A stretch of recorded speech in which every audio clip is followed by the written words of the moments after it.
La Fondation Générale de Santé est devenue le premier acteur national du prélèvement de cellules souches du sang de cordon ombilical. En 2010, elle a offert quelques 800 greffons de sang de cordon à la santé publique.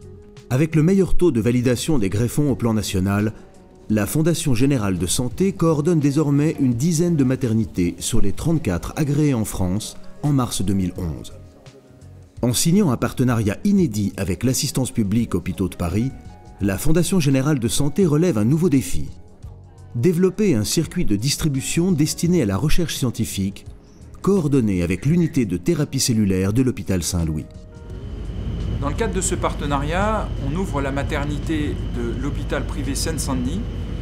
Et lorsque les prélèvements sont réalisés dans cette maternité, ils vont être immédiatement acheminés à la banque de Saint-Louis. À partir de là, il y a deux options possibles. Soit il y a une dose cellulaire du prélèvement qui permet à terme d'effectuer une greffe pour sauver un patient, soit il n'y a pas assez de cellules et dans ce cas-là, on sort du circuit thérapeutique et on rentre dans le circuit scientifique. Le point important, c'est de rendre ces cellules accessibles avec un guichet unique pour que les chercheurs puissent s'approvisionner en cellules pour conduire leurs travaux et leurs expériences. Ce qu'on souhaiterait, c'est aider les chercheurs, leur offrir ces cellules dans des qualités totalement éthiques, avec une gratuité et également cette sécurité biologique, tout ça sous le contrôle, en conformité avec la réglementation et sous le contrôle des autorités. Ce partenariat, il est important parce qu'il permet d'offrir à des patients potentiels un nombre de greffons suffisant.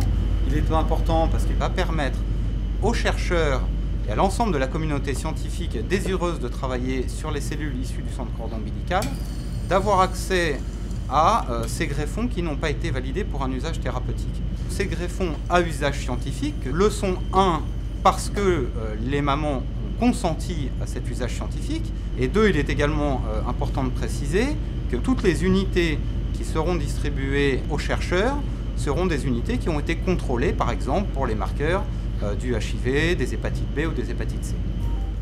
Les besoins en cellules souches issues du cordon sont bien réels. En France, les circuits d'approvisionnement sont rares et parfois mal identifiés par les chercheurs.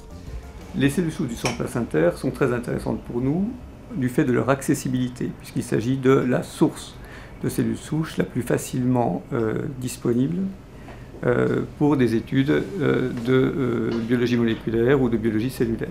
Depuis quelques années, avec une législation qui est devenue de plus en plus difficile, c'est devenu de plus en plus dur pour nous de nous approvisionner en sang de cordon. Jusqu'à présent, on a dû payer les frais de sang de cordon qui n'étaient pas utilisés dans la banque. Le mieux pour nous, c'est effectivement ce que vous êtes en train de mettre en place en ce moment. Ça veut dire qu'on peut s'approvisionner à partir d'une banque qui est bien établie. Ça va nous aider vraiment dans notre recherche, vraiment. C'est quelque chose qui va être très très précieux pour nous. Vraiment. Oui, pour nous c'est une libération. C'est une libération forte. Parce que là on va pouvoir à nouveau retrouver un confort de travail, je dirais, acceptable. C'était réellement un parcours du combattant pour obtenir ce sang de cordon. Donc je pense que ce système organisé avec une assurance qualité sur les cellules qui sont fournies aux chercheurs est très important parce que pour faire de la bonne recherche, il faut avoir des produits de qualité au départ et là je pense que les chercheurs auront toutes les garanties sur la qualité des cellules qu'ils vont utiliser. Ça fait partie de ces partenariats intelligents. Ces possibilités sont d'offrir à des chercheurs gratuitement des cellules souches du sang de cordon qui ne sont pas aptes à des usages pour traiter des maladies. Donc on concilie à la fois les considérations éthiques, les exigences quant à la finalité de traitement et les espoirs des chercheurs de pouvoir utiliser ce matériau qui sans cela serait finalement détruit. Un conseil scientifique examinera les demandes des chercheurs afin de répondre au mieux à leurs attentes. Validé par les autorités, un tel circuit se révèle désormais indispensable afin que puissent émerger en France des plateformes scientifiques susceptibles de mettre au point de nouveaux traitements pour la thérapie cellulaire.